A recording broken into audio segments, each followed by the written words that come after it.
Some of you may remember, all the way back in 2004, one of Tony Blair's former aides, one Robert Winder, as having referred to the British Isles and the people therein as, quote, having always been a mongrel nation. It was this ship of Theseus-style reasoning which became one of the most significant pretexts for explaining away the biblical levels of immigration into the country. We are all immigrants, he said. It simply depends how far back you go. In other words, since there was nothing new about immigration, there was nothing out of the ordinary about what was happening. Thus, not only should it not be a source of concern, but it ought to be a phenomenon welcomed. Naturally, scant logic was brought forth to explain the shared lineage between the stock of A.E. Housman and Saudi Arabian exile Omar Bakri Mohammed.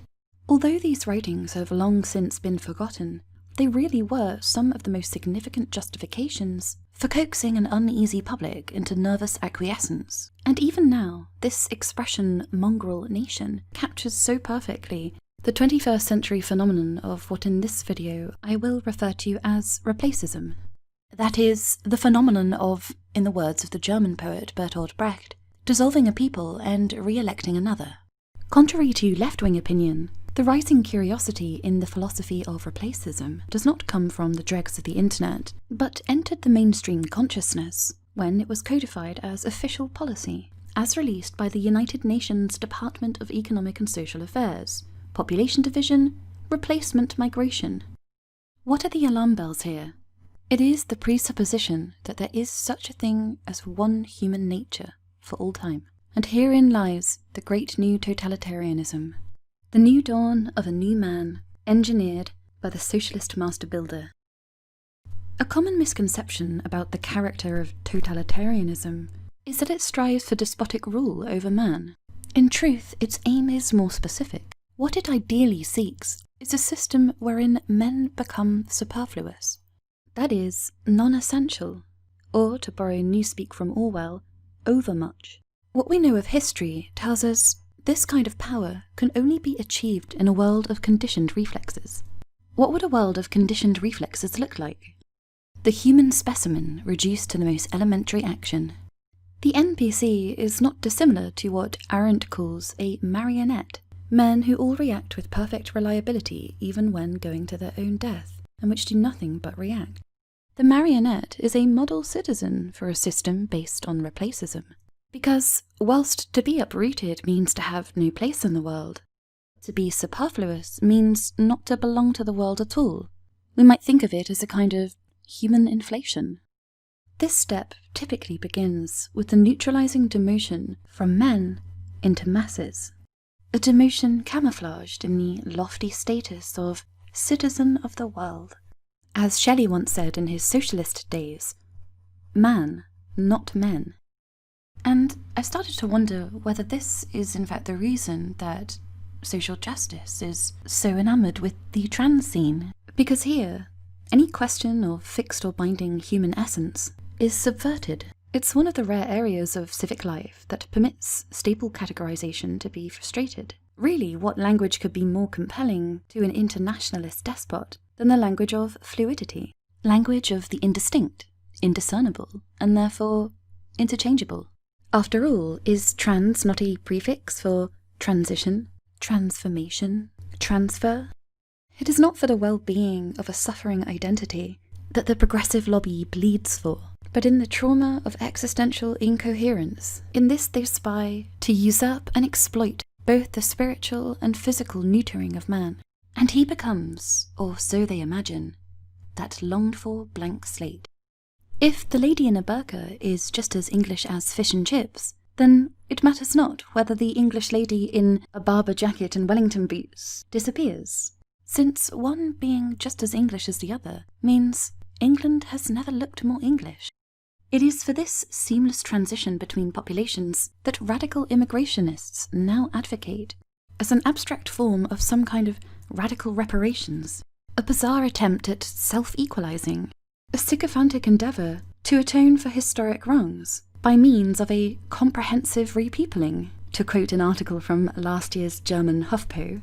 Attention Germans, fall in for comprehensive repeopling. Why the German people should be abolished. A little more genetic and cultural seed scattering here, and a little more self-abolition through reproduction fatigue there, would be the, quote, most beautiful side of the perishing of a people. We are either all foreigners, or no one is. The Great Diversification Project is just that, a project. The Soviets once tried something similar. The experiment once went by the sarcastic name Homo Sovieticus, later turned into a satire by Alexander Zinoviev, in a genre he classed as novel-denunciation-report-tyrade, which walks us through an attempt at social engineering so duplicitous, corrupt, inefficient, and simply maddening.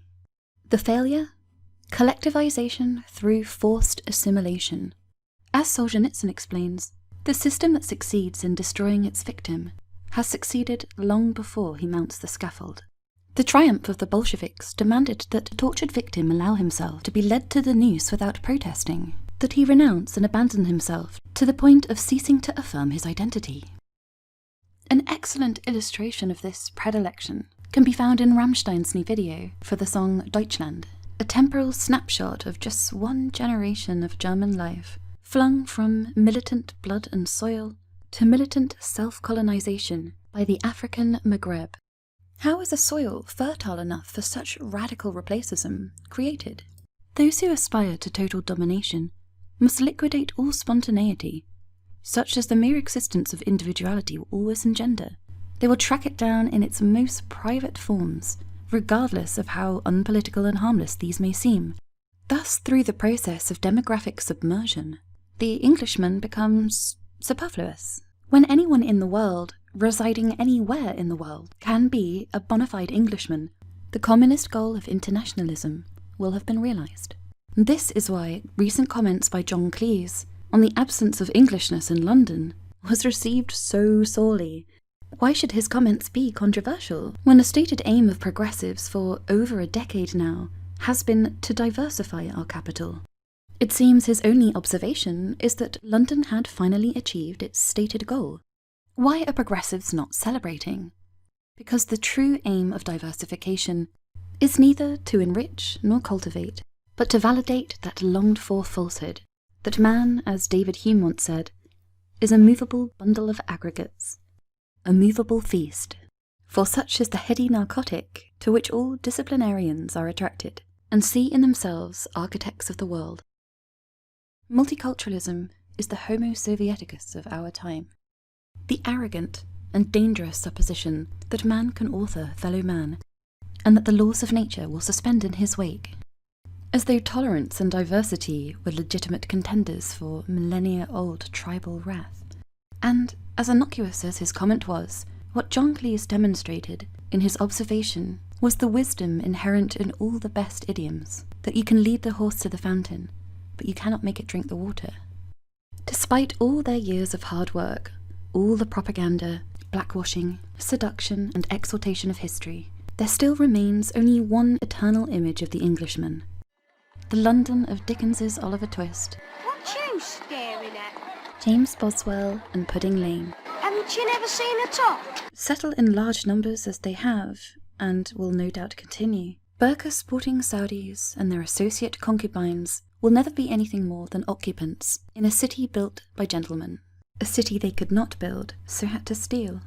That's why, when you move in, London becomes Londonistan.